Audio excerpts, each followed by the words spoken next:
Hello. तो हम फिर प्रस्तुत हैं नई वीडियो के साथ में। मैं शोभा गुप्ता। हमने पिछले वीडियो के पार्ट 1 में पढ़ा था कि कैसे औपनिवेशिक काल में, औपनिवेशिक काल कौन सा, जिसमें अंग्रेज भारत के अंदर आए थे और भारत को अपना उपनिवेश बनाया था। तो औपनिवेशिक भारत में नगरों और शहरों का विकास कैसे हुआ। तो नगरों में हम 3 बड़े महानगरों के बारे में पढ़ेंगे, मद्रास, कलकत्ता और बम्बई।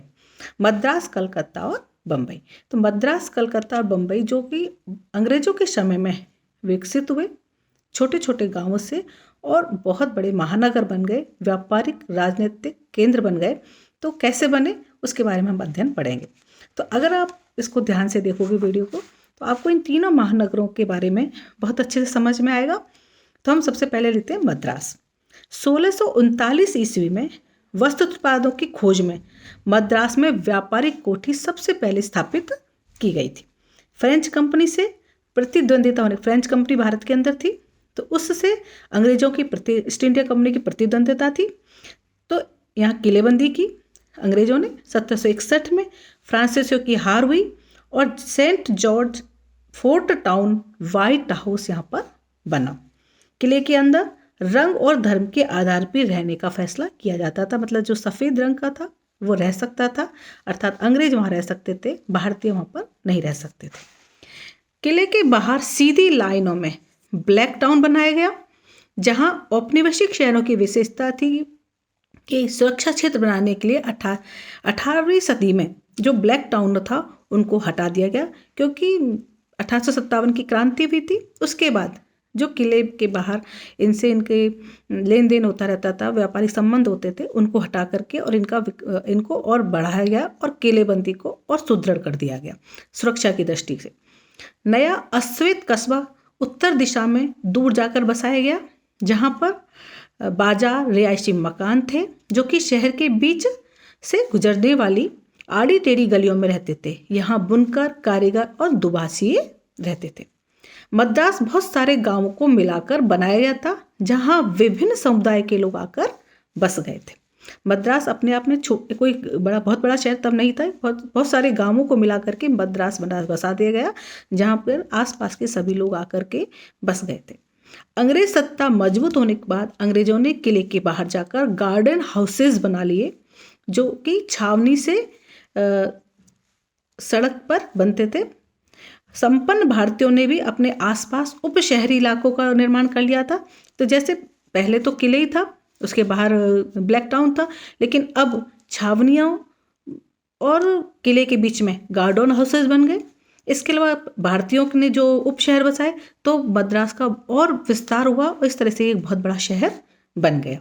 तो पता चला मद्रास कैसे बढ़ा। अब हम देखते हैं कलकत्ता कैसे बने। 1757 में प्लासी के युद्ध के बाद सुतानामी, कोलकाता और गोविंदपुर, इन 3 गांवों को मिलाकर कलकत्ता में फोर्ट विलियम बनाया गया, पर जिस पर कि कोई आसानी से आक्रमण नहीं कर सके। गारेनमठ, जो कि फोर्ट विलियम के आसपास की खाली जमीन को कहा गया था। इसके अलावा लॉर्ड वेलेस्ली ने 1798 में अपने रहने के लिए गवर्नर हाउस नामक एक महल बनाया, जिसे गवर्नमेंट हाउस नाम से जाना जाता है। वेलेस्ली ने 1803 में स्वास्थ्य की दृष्टि से नगर नियोजन की आवश्यकता पर प्रशासकीय आदेश जारी किया, क्योंकि स्वास्थ्य सही रखने के लिए या खुली जगह के लिए उन्होंने एक नगर नियोजन नामक प्रशासकीय आदेश जारी किया था। नगर नियोजन का काम वेलेस्ली के जाने के बाद लॉटरी कमेटी के द्वारा किया गया। लॉटरी कमेटी इसलिए कहते हैं क्योंकि नगर सुधार के लिए पैसों की जो व्यवस्था होती वो जनता के बीच में लॉटरी बेचकर की जाती थी। अब महामारी की आशंका की वजह से नगर नियोजन को बल मिला, मतलब उसके काम बढ़ा। उसका बस्ती व झुग्गियों को वहाँ से हटा दिया गया और ब्रिटिश आबादी वाले इलाकों को और भी बढ़ा दिया गया, ताकि आराम से वो दूर दूर खुले में रह सके क्योंकि महामारी फैली थी उस समय। इसलिए अब हम पढ़ते हैं बम्बई के बारे में। शहर में शानदार इमारतें थी, जो इमारतों में शिक्षण संस्थान थे, किले थे, दफ्तर, और बुनियादी तौर पर ये इमारतें रक्षा, प्रशासन और वाणिज्यिक जैसी प्राथमिक आवश्यकताओं की पूर्ति करती थी। बम्बई 7 टापुओं का इलाका था। आबादी बढ़ने के साथ साथ टापुओं को जोड़कर एक विशाल शहर को बना दिया गया। बम्बई औपनिवेशिक भारत की आर्थिक राजधानी थी। पश्चिम तट का प्रमुख बंदरगाह व अंतर्राष्ट्रीय व्यापार का भी केंद्र था। 19वीं सदी तक आधा आयात व निर्यात यहीं से होता था। अमेरिकी गृहयुद्ध का क्या प्रभाव पड़ा था? अमेरिका ने कपास का आयात, मतलब कपास को देना बंद कर दिया, मतलब अमेरिका से कपास का आयात कम हो गया, जिससे भारतीय कपास की मांग अचानक से बढ़ गई, जिसकी खेती दक्षिण में होती थी और भारतीय व्यापारियों के लिए एक मुनाफे का सौदा था। 1869 में स्वेज नहर खुल जाने से विश्व अर्थव्यवस्था के साथ बम्बई के संबंध मजबूत हो गए। बम्बई सरकार भारतीय व्यापारियों ने अंग्रेजों को अब्स प्रीमा इन इंडिया अर्थात भारत का सरताज शहर घोषित कर दिया था। किसने? बम्बई सरकार व भारतीय व्यापारियों ने बम्बई को। 19वीं सदी के अंत तक कॉटन मिलों में भारतीय व्यापारी अपना पैसा बम्बई के अंदर लगाने लगे। अब यह है कि यहाँ पर जब इतना व्यापार विकसित हुआ, मिलें विकसित हुई, तो यहाँ पर इमारतें भी बनी। अब वो इमारतों की शैली कैसी थी? प्रारंभ में अंग्रेजों ने अपनी शैली में इमारतें बनाई जो कि भारतीय भवनों के बीच में अजीब सी लगती थी। इसलिए धीरे धीरे भारतीय और उनकी शैलियों का आपस में विनियोजन हुआ। कुछ भारतीयों ने उनकी शैली को अपना लिया और उन्होंने भारतीय शैली को अपनाया, जिसमें 3 तरह की शैलियों का विकास हुआ: नवशास्त्रीय शैली, नवगाथिक शैली और इंडो सार्सनिक शैली। तो नवशास्त्रीय शैली क्या थी? इसकी प्रमुख विशेषता थी कि बड़े स्तंभों के पीछे रेखागणितीय संरचनाओं का निर्माण था, जिसका उदाहरण है बम्बई में बना टाउन हॉल, जो कि 1833 में बनाया गया था। दूसरी शैली थी नवगाथिक शैली। इसमें ऊंची उठी हुई छतें, नोकदार मेहराबें, बारीक साज सज्जा थी। इसका उदाहरण है सचिवालय, जो कि बम्बई में है, विश्वविद्यालय और उच्च न्यायालय, जो बम्बई के, ये सब नवगाथिक शैली के उदाहरण हैं। इसके तीसरी है इंडो सार्सनिक शैली। ये गुंबद, छतरियाँ, जालियाँ, मेहराब इसके उदाहरण हैं।